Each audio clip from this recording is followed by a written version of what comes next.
ഇപ്പോൾ Sitaram Yechury മാധ്യമങ്ങളെ കാണുകയാണ് തത്സമയം. Here today, yesterday and today. So the first point is that as the Communist Party of India, Marxist strongly condemns the developments that are taking place in the state of Uttar Pradesh soon after Yogi Adityanath has become the Chief Minister. Today's reports indicate that in the name of closing down illegal slaughterhouses, all slaughterhouses in the state of Uttar Pradesh have been targeted. The meat shops and the outlets selling meat are targeted, and many places they have been attacked, which has led to the closing down of probably the trademark of Lucknow, that anybody who goes there normally has what are known as the Tunde kebabs. The Tunde's outlet in the main outlet is closed down because of these attacks. And self-proclaimed vigilante groups are roaming around enforcing law. There is a law for cow protection in the state of Uttar Pradesh. Any breaking of that law is a crime that the law enforcement authorities will have to ensure that justice is done. No private individual can take to themselves the authority to implement the law when you have the state agencies and the law enforcing machinery. This is exactly what the RSS and all its wings are doing. You have self-appointed vigilante groups in the name of cow protection who are vandalizing and terrorizing the minority communities in Uttar Pradesh. You have now also a new thing that has been started in the state of Uttar Pradesh called the Romeo gang, that is protecting, so-called protection for women and girls from males who are out to attack them. And this is nothing but the cover for a brigade for moral policing. So it is clear now, the fact that the BJP did not declare the CM candidate before the elections. This is the pattern that the RSS is now undertaking all across the country. The BJP is the political arm of the RSS. And the BJP is proceeding to implement the RSS agenda of wanting to convert the secular democratic Republic of India into their version of what they call the Hindu Rashtra or the Hindutva Rashtra. That is the objective towards which all these activities are moving. Whether it was in Maharashtra, whether it was in Haryana, it's only after the elections that an RSS Pracharak is chosen to be the Chief Minister. Because if the current Chief Minister of UP was projected during the elections as the forthcoming Chief Minister, maybe the BJP would not have got these sort of votes it got. So win in the name of the Prime Minister, and then you install an RSS Pracharak loaded with hatred against religious minorities. And this is a very dangerous pattern that is emerging in the country. So we have strongly condemned this, and we called upon the central government to ensure that the constitutional guarantees for religious minorities are protected in the state of Uttar Pradesh by the BJP state government. And this is what we have demanded of the central government. Secondly, this ties in completely with the RSS Pratinidhi Sabha's resolution that was adopted at Coimbatore recently. One of the focus of the Coimbatore resolution was Kerala. And in Kerala, it is the so-called Marxist violence against the RSS. All of you know and we have been continuously providing all the information, that this animosity between the antagonism, let's say, between the RSS and the CPIM goes back to many decades. The Talasari riots, and before that, the whole attempt to try and communalize the entire part of northern Kerala through the violence and terror to expand the RSS social base. That has been the tactics of the RSS all over the country. They have always expanded their influence over the people through communal polarization, violence, and communal clashes. Given that methodology of the RSS, this round of violence in the northern Kerala districts, particularly in Kannur, started from the day the election results were announced, when on Pinarayi Vijayan's constituency, when the victory procession, bombs were hurled and one of our comrades was killed. Of the total number of people killed since then, since that day, this violence, this vicious circle was started by the RSS.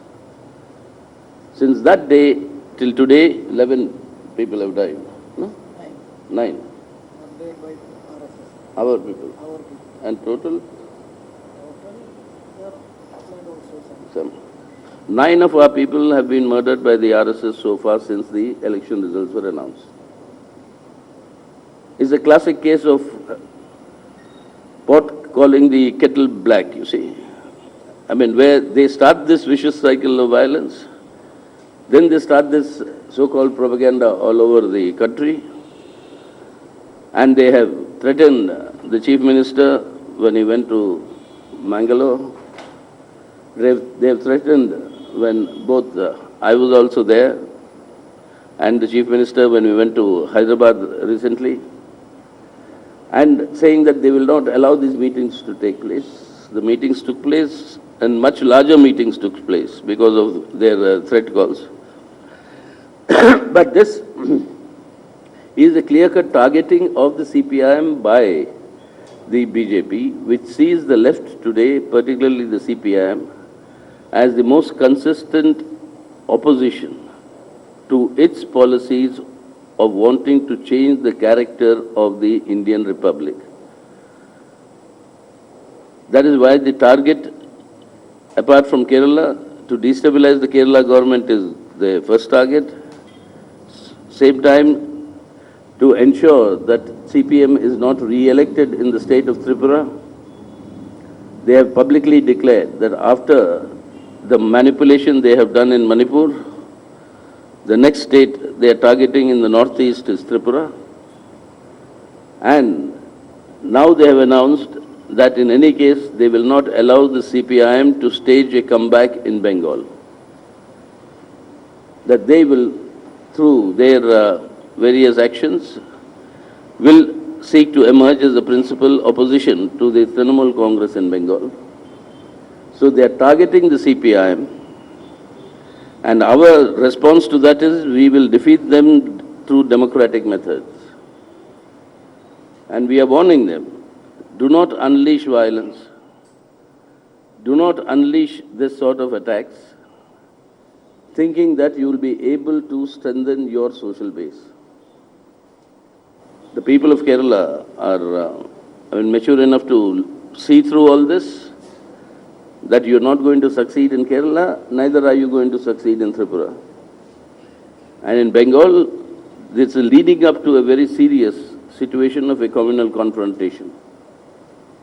And that is a very serious thing that is likely to happen in Bengal, because it's a known fact that the Trinamool Congress there actually espouses the cause of Muslim fundamentalism, and with Hindu communalism espoused by the RSS and the BJP, Bengal is being led by the BJP RSS today to a situation of a very, very dangerous communal polarization and clash.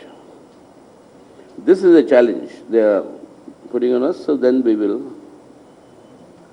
of course, we will face the challenge, as I said, and we are determined to defeat it through democratic methods. The third point is also a serious thing that has come up, is this so-called observation made by the Supreme Court on the Ayodhya dispute. The Supreme Court has said try and seek a out-of-court settlement. The point is, for decades, not for 1-2 years, but for decades, efforts were made for an out-of-court settlement. All of us, as political parties in the parliament and outside, said if you can make and arrive at an agreement out of court, that's the best way. You try and do that. But all those efforts failed when the RSS BJP demolished the Babri Masjid. After they unilaterally demolished the Babri Masjid, all efforts at any out-of-court settlement were sealed by their own activity.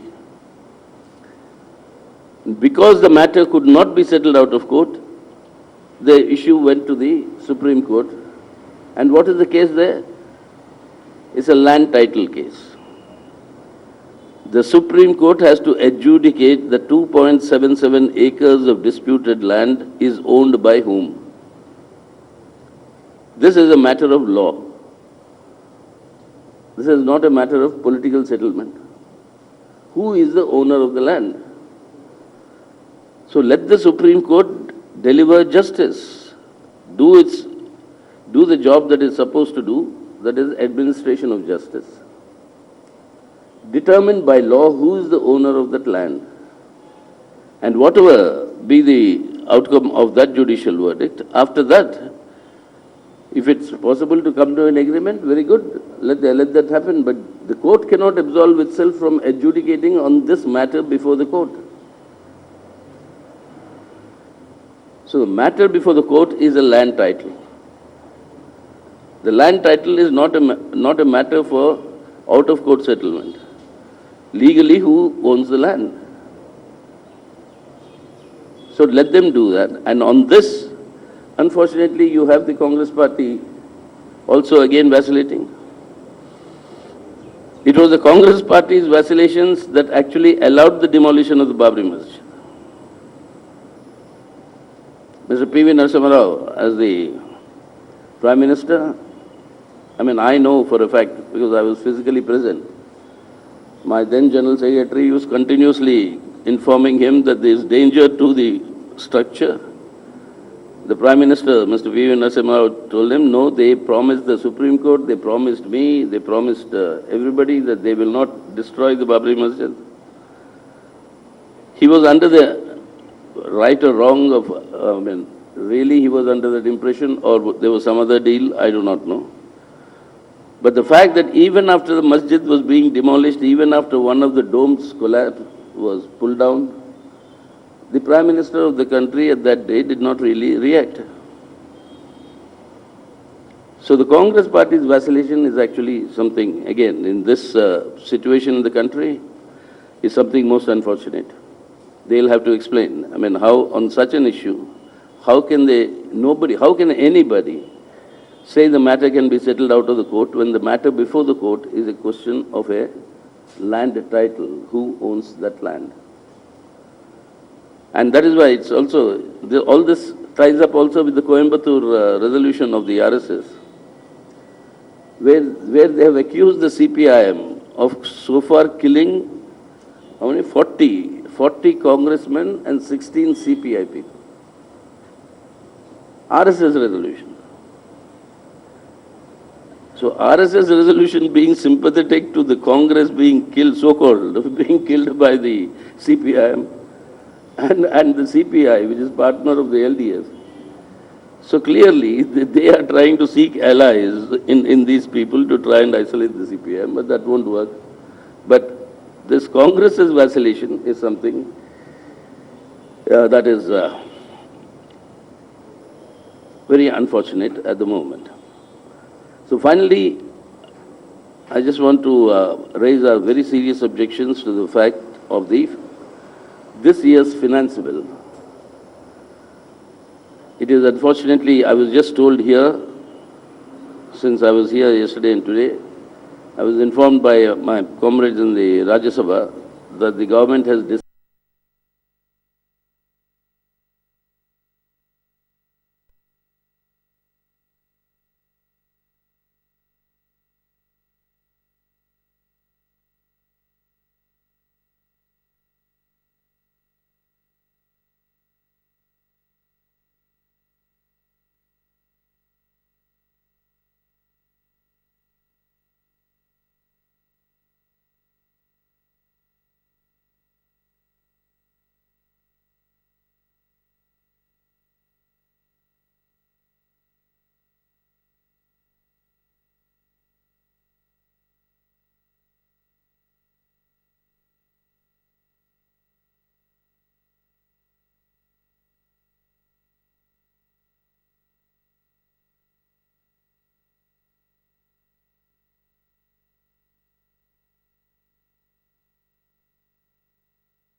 that ceiling has been removed.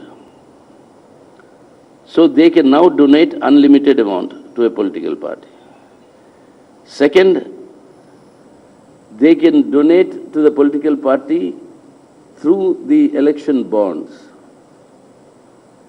whereby the corporates are no longer obliged to inform to which political party they have made this donation. So there's a very clear-cut thing. It's a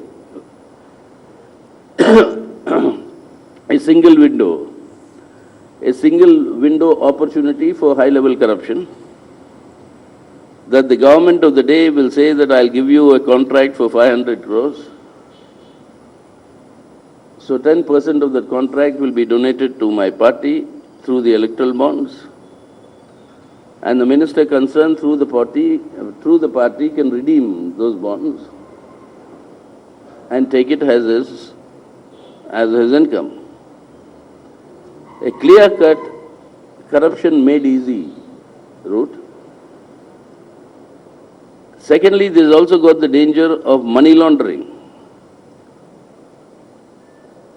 Anybody with illegal money that is generated or black money can, in the name of a corporate, go and buy electoral bonds for all that illegal money, donate it to a political party, and then convert it into legal currency. And all this is tax-free. So all this talk of Prime Minister Modi saying that I want to end corruption, I want to end political corruption, I want to end corruption by political parties during elections, all this as an eyewash is a cover-up for corruption made easy and mega corruption made easy. And that is exactly what they are doing. And they are bringing all this through the finance bill, where the Rajya Sabha does not have any decisive say. and that is where they do not have a majority.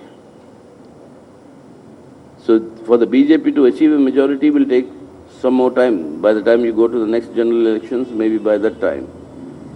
But till that time, this is the sort of a subterfuge that they are doing. So on all these four major issues, I thought I'll just discuss with you. As I said, the Kerala matters, they'll tell you as soon as the meeting is over. Meeting is over.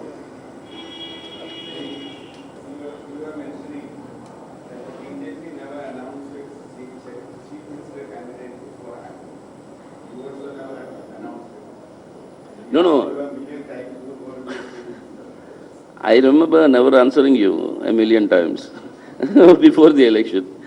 And maintain it. I maintain it that, you see, election is of the leader of the government will be done by the people who are elected. I mean, technically, that is the thing. The point that I'm making is not that they did not announce the candidate earlier. The point I'm making is that you win the election by, say, so virtually by projecting that the Prime Minister will also be your State Chief Minister. You did that in Delhi, you did that in Bihar, you have done that in UP. And then after that, you choose some really unknown pracharak, sometimes who did not even contest election. That is the case in UP now. So that is what I am saying, that this is the subterfuge to smuggle in RSS pracharaks. If you had actually said so-and-so is somebody we want to make the CM, maybe they would never have got so many votes. What I am actually objecting to and saying is a very wrong trend under a democracy is this sort of a subterfuge. You've been raising many issues related to the present government, the central government, but then there are winning elections after elections, a huge victory in UP and formed governments in almost all the places except two. Is it that the opposition is not being able to show this or take this to the people? Is it really the failure of the opposition and no leader to stand up to the Prime Minister? In an election, always the victor is the opposition is the failure. So is that the reason the failure of the opposition? Obviously, in an election, one wins, one loses. But if you were to say that this is a universal trend, then that is not the case in these elections itself. Punjab, you have, Goa and Manipur, they got the governments through the method they got it. The same people who were there were arguing with us in 1996. I remember I was a member of that delegation that went to Shankar Dayal Sharma, who was our president, with a list of majority of the Lok Sabha saying that the United Front can form the government. Here is the list. Shankar Dayal Sharma said, no, I've consulted legal opinion. And they have said that in the case of a hung parliament or an assembly, the single largest party must be first called. And therefore, Mr. Vajpayee was called. We all went next morning and objected to the then the Honorable President. We did something which is unprecedented. The Honorable President offered breakfast for all of us who went, the United Front delegation. And all of us boycotted eating that day at the President's house, not even having a cup of tea, saying that we disagree with what you've done. We showed you a majority, but you called the single largest party. That government fell after 13 days. That's a different matter. But the principle has been established. How can the governor call the Union Finance Minister and take his opinion as to whom to call to form the government? So how they have done it, their victory in UP is for factors that are other than the failure of the opposition. That is, that they have combined a very, very strong the anti-Muslim communal polarization, along with what I would say fine-tuning social engineering of the various castes in UP. If you actually look at the detailed analysis, you will see targeting the non-Yadav OBCs, targeting the non-Jatav Dalits, And that is the manner in which social engineering and communal polarization were mixed up. It's a technique which gave them results. Nobody can dispute that fact. But that is not any appeal. That's not a victory of sorts for any principle. That is electoral management through caste social engineering and cross-communal appeal. And that is the danger which we are warning the country.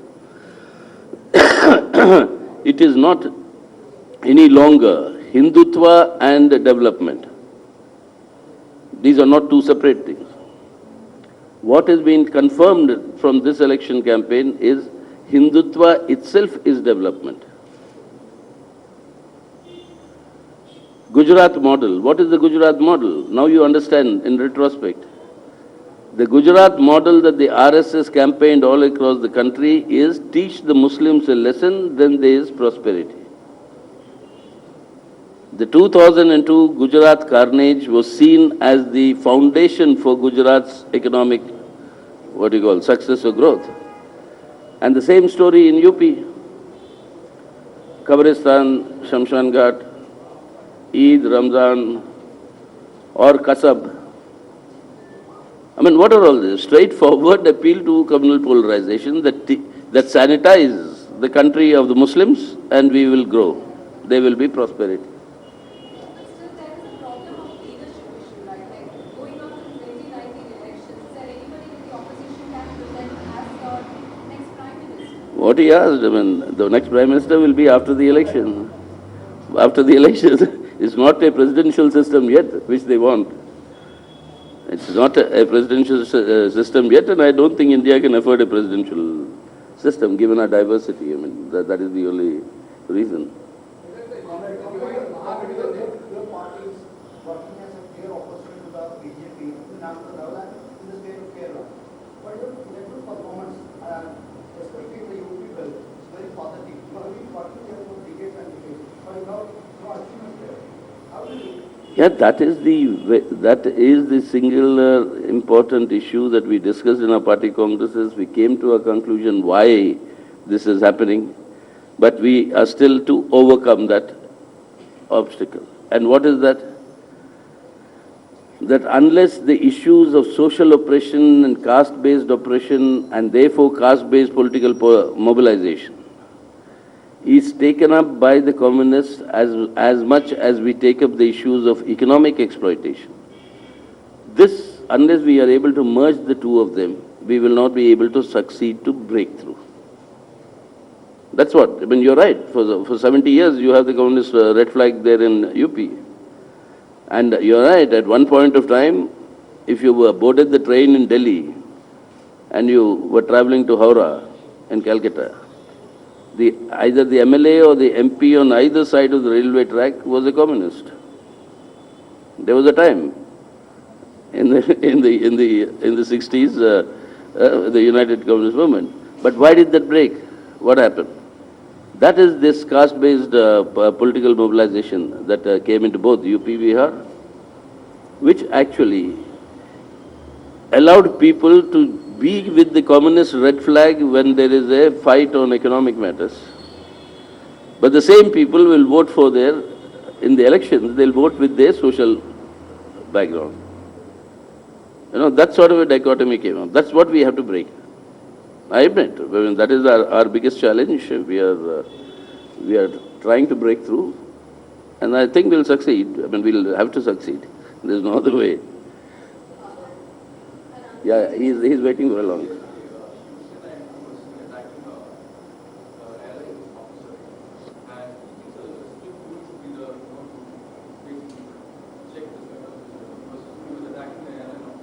Well, it's a clear-cut law and order issue. It's a violation of law. I mean, being an MP doesn't absolve you of the law of the land. On the contrary, it puts a greater responsibility on you to ensure the complicity to the law. And today, just now I heard that all the airlines in the country. Not all, some of them. Air India and Allied ones under the organization. Oh. What the message I got is all airlines have banned him. They cancelled his ticket. But anyway, have debarred him. But this is an international practice as well. I mean, you have some, what do you call, a known offender of this sort of a thing. I mean, that happens with many other airlines do it. But whatever happened is very unfortunate, very condemnable. And it's very wrong. That's what I keep saying. Politician or MP or MP or people. There's a difference between there are people and people. There are MPs and MPs. There are politicians and politicians. So, I mean, I don't know how this MP got into his mind that in an all-economy aircraft he's going to get a business class seat. God knows, I mean, how that happens. And all of us have travelled. We all travel. And I've been chairman of the Parliamentary Standing Committee, which had civil aviation under me for nearly more than 7 years. So by nature, I mean, automatically the suggestion would come to upgrade. I said, no, not if I'm traveling with my other colleagues, I don't accept those upgrades. There are such of us who do that also. So, but anyway, but whatever has happened is wrong. Very condemnable, and action must be taken. There has been a demand to oust him from the party, and also the airlines say that there should be a no-fly list coming up. So, what are your take on that? Well, no-fly, I mean, this notices or whatever they are called, they are issued by many airlines in the world. They are, I mean, when they have such problems, I mean, so it's not a new thing in the airline business. So that is their entitlement. I mean, they are legally allowed to do that. But more importantly, it's for the party concerned to take the important action, and it is for the MP concerned to also rethink and reconsider what he's done, which is patently wrong. But the left government in Kerala has completed 10 months. What is your assessment about it? I'm sorry? The government in Kerala, CPM-led government, that has completed 10 months. That is exactly what we are discussing. That's why I'm here.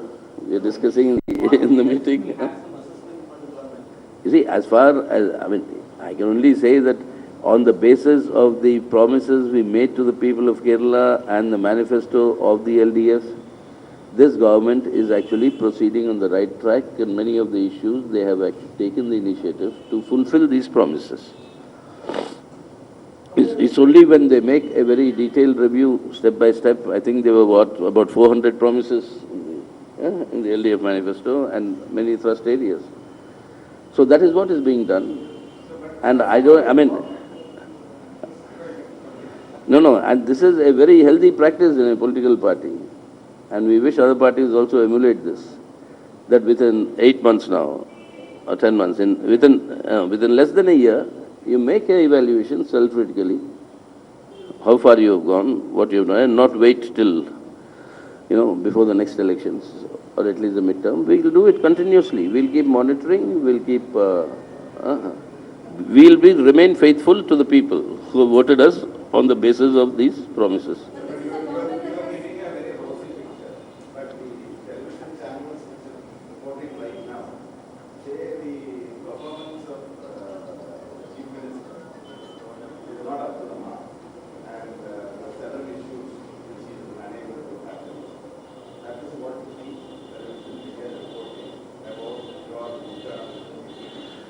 Well, that is why Kerala is a vibrant society.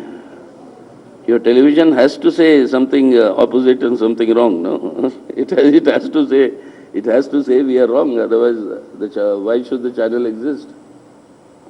The government has come on issues like women's safety and stuff like that, but every other day there has been incidents that have been reported. Police lapses every other time. Even the CM has to go to the assembly and say, okay, there was a lapse on the part of the police. So don't you think that the Home Department is falling back? Your Chief Minister itself is the Home Minister. No. You see, things are never so simple and mechanical. There are reasons, if at all there are lapses, that are being corrected. For the Chief Minister to accept that there are lapses means that there is something that he knows that needs to be corrected, and which is being corrected.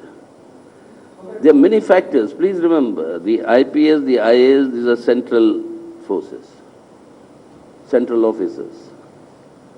You have a central government that is completely antagonistic to this LDF government.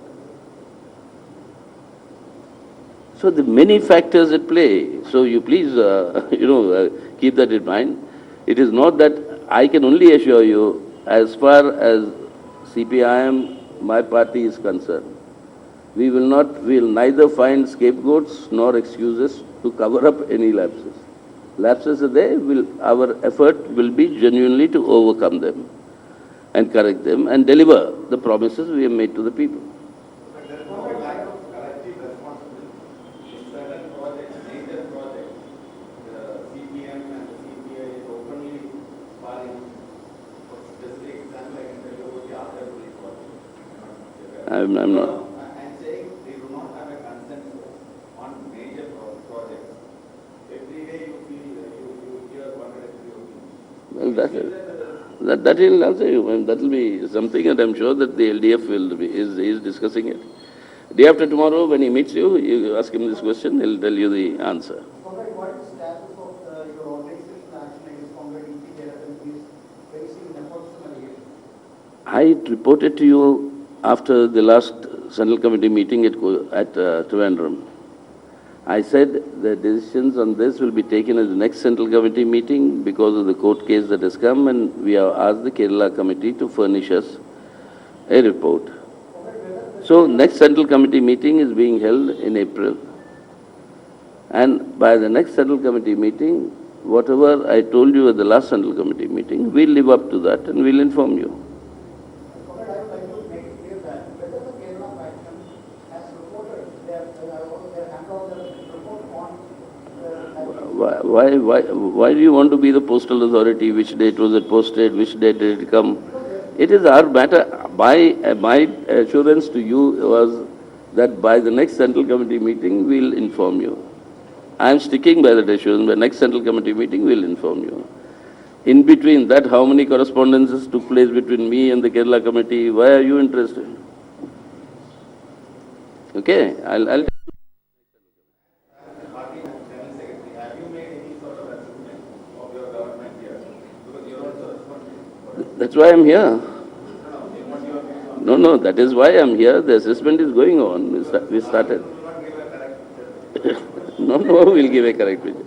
They'll give a correct picture. We don't say that. I mean, as I told you, our never is our attitude to either hoodwink you or to mislead you. If there's anything wrong, we are the first ones to self-correct ourselves. So you spoke about political violence in the state and how the RSS is projecting it as supposed red terror and all that.